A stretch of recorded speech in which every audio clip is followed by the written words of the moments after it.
name is Hanna Yazgarska. Welcome.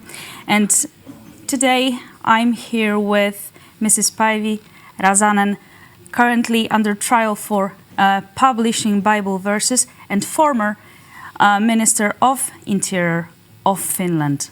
Welcome. It's a pleasure to have you again on RTV. Thank you. Thank you for having me on. Today we'll be talking about the next phase of your trial, but let's just start with a little reminder for our viewers. Your trial has lasted for over 4 years already, and you have been trialed for, as you mentioned in your press release, sharing your Christian beliefs in public. And in March 2022, the Helsinki District Court cleared you of all charges. However, the prosecutor did not give up and decided to appeal the decision of the court. And please tell me, how did you feel when you heard about the appeal? Yes, of course, I had hoped that the prosecutor would have approved the decision of the Helsinki District Court, which was unanimous. It was very clear acquittal of all 3 charges. But in Finland, we have a system in our justice that the prosecutor has a chance to apply. And even though for me, myself, it would have been good to stop the case to the Helsinki District Court, I think that the results and the possible acquittals from higher courts, from appeal court or even Supreme Court, they will serve as a legal guide for possible similar cases in the future. So they work as a precedent. And that's why I'm now confident that the appellate court would also give a good result, vindication of these charges, and then it would have an important ramification even to other European countries, because this has been a very historical case in our justice system. The appeal hearings took place in August, in the last week of August, and can you tell us more about those hearings? Yes, they took 2 days, 2 whole long days, and the prosecutor told her accusations. She had mainly the same arguments that she had before, and she didn't have any special new evidences. So it was very, very much as repeating the trial in Helsinki District Court.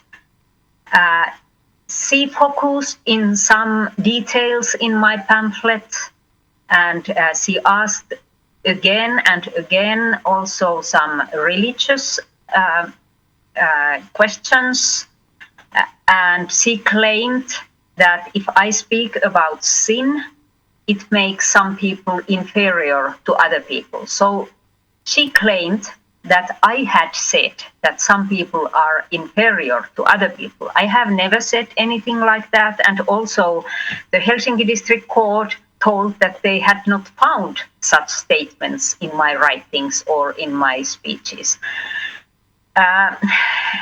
So I'm happy that I could defend myself, and I could also answer the questions. And also there were a lot of media. I had also possibility to tell my views in live broadcasts before the court session. And I could also have possibility to tell the message of gospel, to tell about Jesus, who is who is the solution to the problem of sin? And of course, I emphasize that all people are equal. We all are created as the image of God, but we all are also sinners, and we all are in need of grace. So I was happy that I could tell and defend myself, and also defend these important freedoms: freedom of speech and freedom of faith.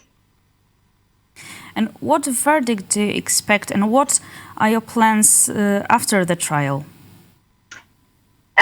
Now, the appellate court, the judges, there are also 3 judges, and they told that it took perhaps 3 months to get the result. So I have to wait. I have to wait at least 1 month, but it may take 2 or 3 months. I'm waiting for a vindication. I'm waiting for victory. But of course, I have to be humble in front of the appellate court. But I have to say that I trust that this case and this process is in God's hands. And I have had a very deep feeling that this has been my calling to fight for these important freedoms, freedom of speech and freedom of religion, and also to tell the Finnish people about these biblical views about these topical issues. You said that this trial is your fight for freedom of speech, for freedom of religion in Finland, but what are the opinions of the public in Finland on these particular rights? We have in our constitution, we have very strong paragraphs about these freedoms, and also Finland is in these international conventions that guarantee these freedoms. And of course, I believe that the Finnish people, in principle, they defend freedom of speech and freedom of religion.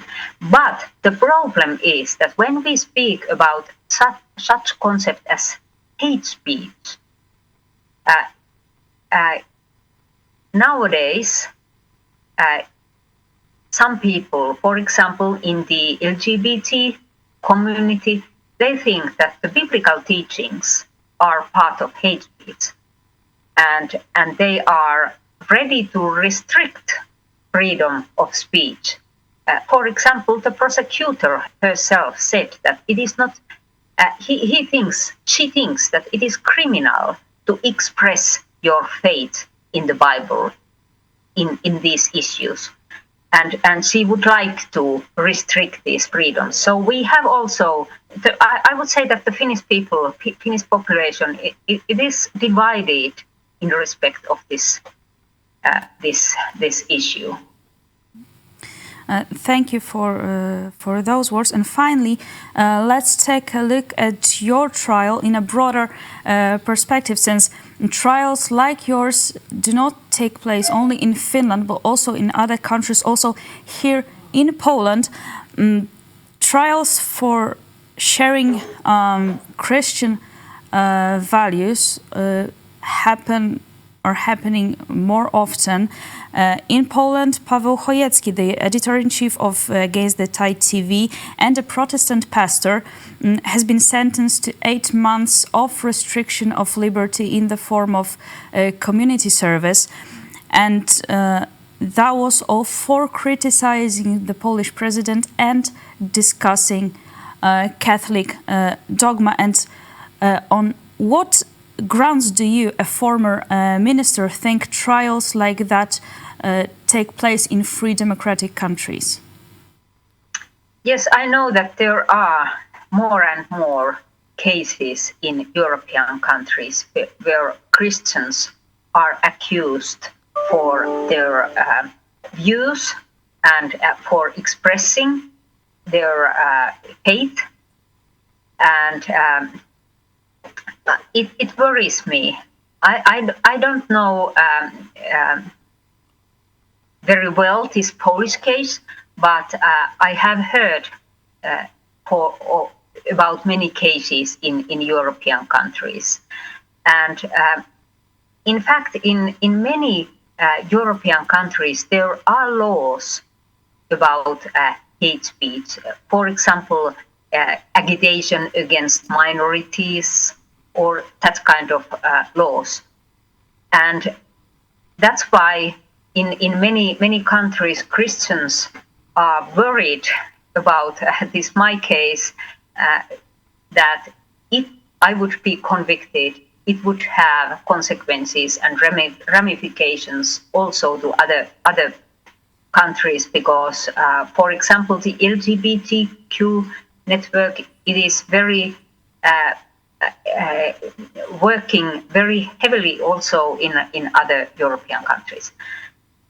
So I think that in every European country, it is very important to defend these foundational freedoms, freedom of speech and freedom of religion. So I hope that in Poland also people would have these freedoms to express their beliefs, and to keep up also the good message of the Bible, which arouses from love, not hate. Ms. Räsänen, thank you very much for your words. Thank you very much for this conversation, for finding the time to talk to us. My guest is Mrs. Päivi Räsänen, former Minister of Interior of Finland. Thank you so much for this conversation. Thank you so much. God bless you.